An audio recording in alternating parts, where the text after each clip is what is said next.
Halo, selamat siang.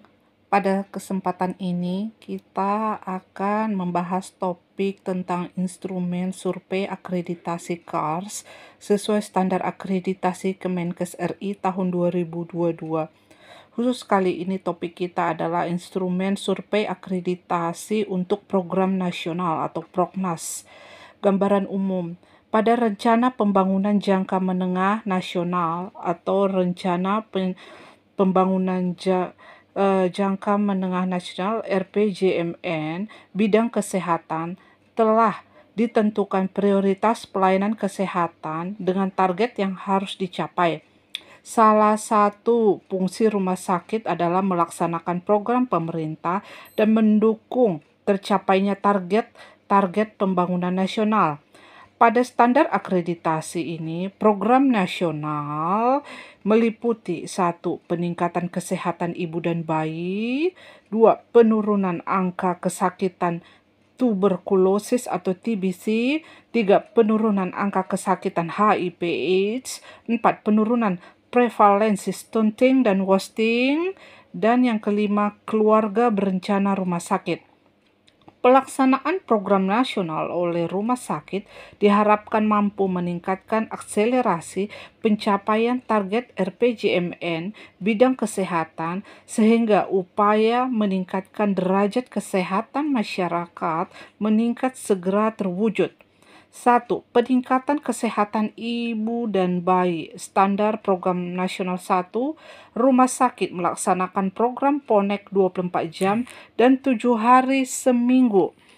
Maksud dan tujuan Proknas, rumah sakit melaksanakan program PONEK sesuai dengan pedoman PONEK yang berlaku dengan langkah sebagai berikut: melaksanakan dan menerapkan standar pelayanan perlindungan ibu bayi secara terpadu, mengembangkan kebijakan standar pelayanan ibu dan bayi, melaksanakan kualitas pelayanan kesehatan ibu dan bayi, meningkatkan kesiapan rumah sakit dalam melaksanakan fungsi pelayanan obstetri dan neonatus termasuk pelayanan kegawat daruratan PONEK 24 jam, meningkatkan fungsi rumah sakit sebagai model dan pembina teknis dalam pelaksanaan IMD dan ASI eksklusif, serta perawatan metode kanguru atau PMK pada BBLR.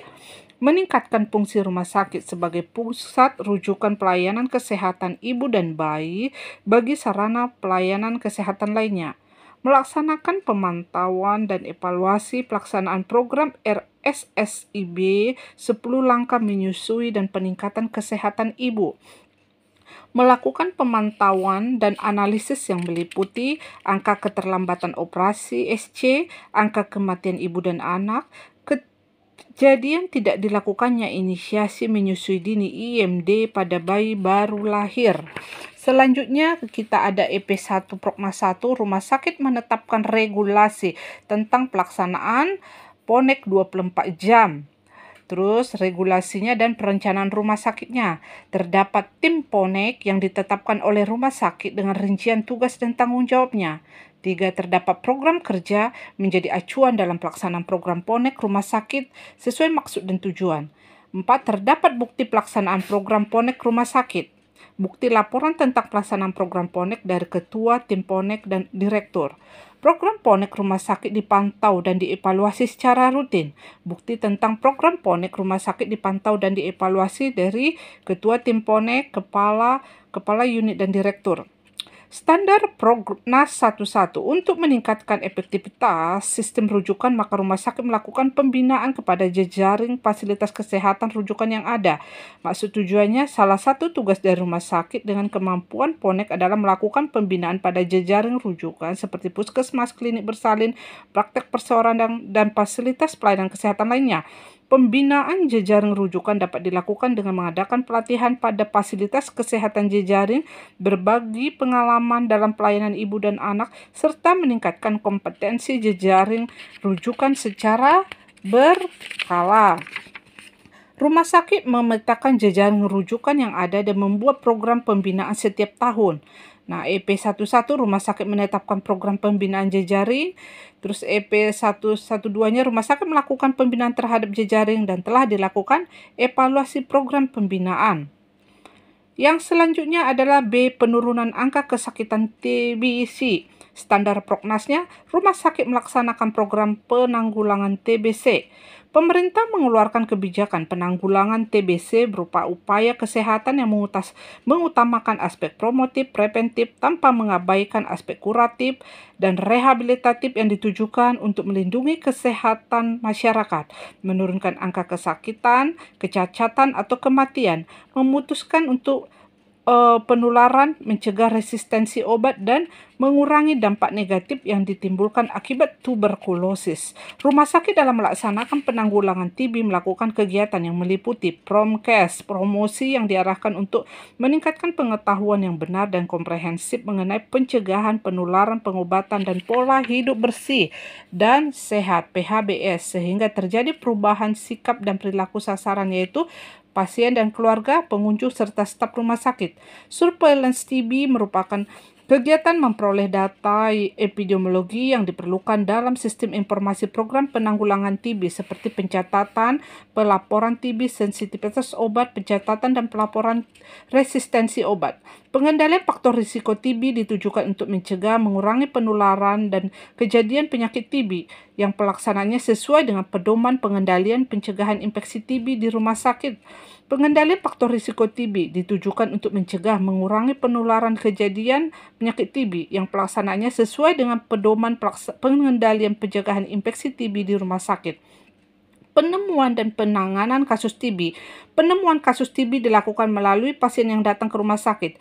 Setelah pemeriksaan, penegakan diagnosa, penetapan klarifikasi dan tipe pasien TB, sedangkan untuk penanganan kasus dilaksanakan sesuai tata laksana pada pedoman nasional, pelayanan kedokteran TB dan standar lainnya sesuai dengan peraturan perundang-undangan.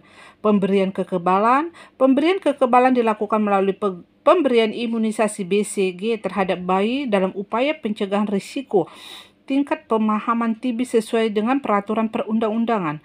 Pemberian obat pencegahan selama 6 bulan yang ditujukan pada anak usia di bawah 5 tahun yang kontak erat dengan pasien TB aktif, orang dengan HIV/AIDS atau ODA yang tidak terdiagnosa TB, populasi tertentu sesuai dengan peraturan perundang-undangan. Untuk menjalankan kegiatan yang tersebut di atas, maka rumah sakit dapat membentuk tim panitia program TB rumah sakit. EP2 Proknas 2, rumah sakit menerapkan regulasi tentang pelaksanaan penanggulangan TB, regulasi dan perencanaan penanggulangan TB di rumah sakit, rencana kegiatan pelayanan dan penanggulangannya. Direktur menetapkan tim TB beserta program kerjanya. Ada bukti pelaksanaan promosi kesehatan, surveillance, dan upaya pencegahan TB. Dengan adanya regulasinya dari penetapan tim TB, pedoman kerja, program kerja, bukti pelaksanaan program kesehatan. Standar Proknas 21.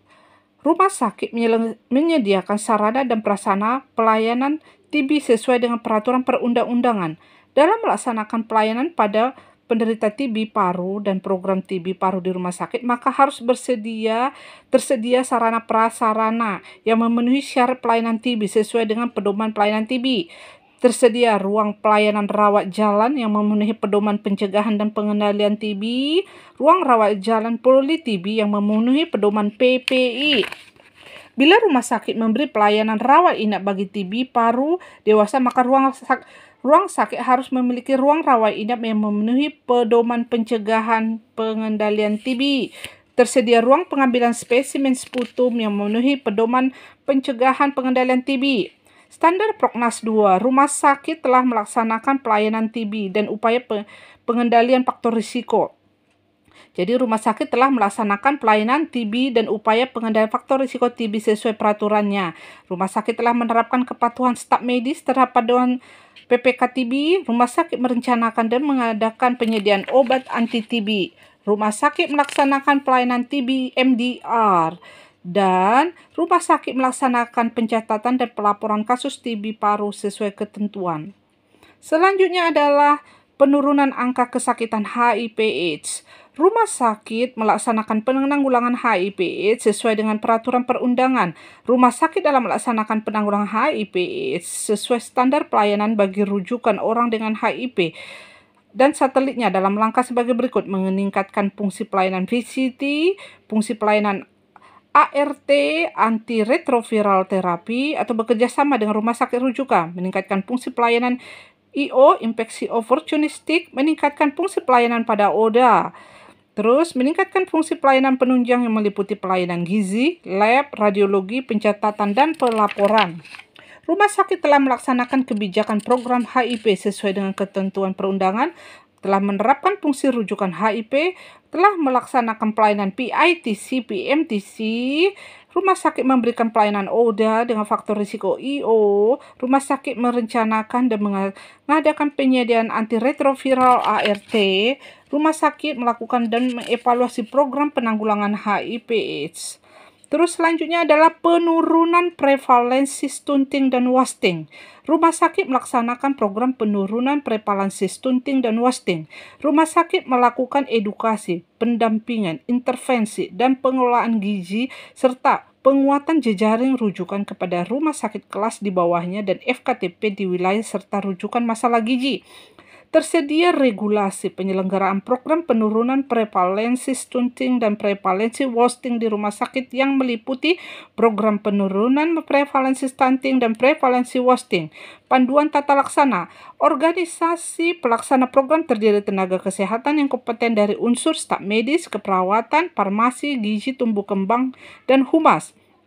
Organisasi program penurunan prevalensi stunting dan wasting dipimpin oleh staf medis atau dokter spesialis anak. Rumah sakit menyusun program penurunan prevalensi stunting dan wasting di rumah sakit terdiri dari yaitu peningkatan pemahaman dan kesadaran seluruh staf, pasien, dan keluarga tentang masalah stunting dan wasting, intervensi spesifik di rumah sakit, penerapan rumah sakit sayang ibu dan bayi, rumah sakit sebagai pusat rujukan kasus stunting dan wasting, rumah sakit sebagai pendamping klinis dan manajemen, serta merupakan jejaring rujukan, program pemantauan dan evaluasi.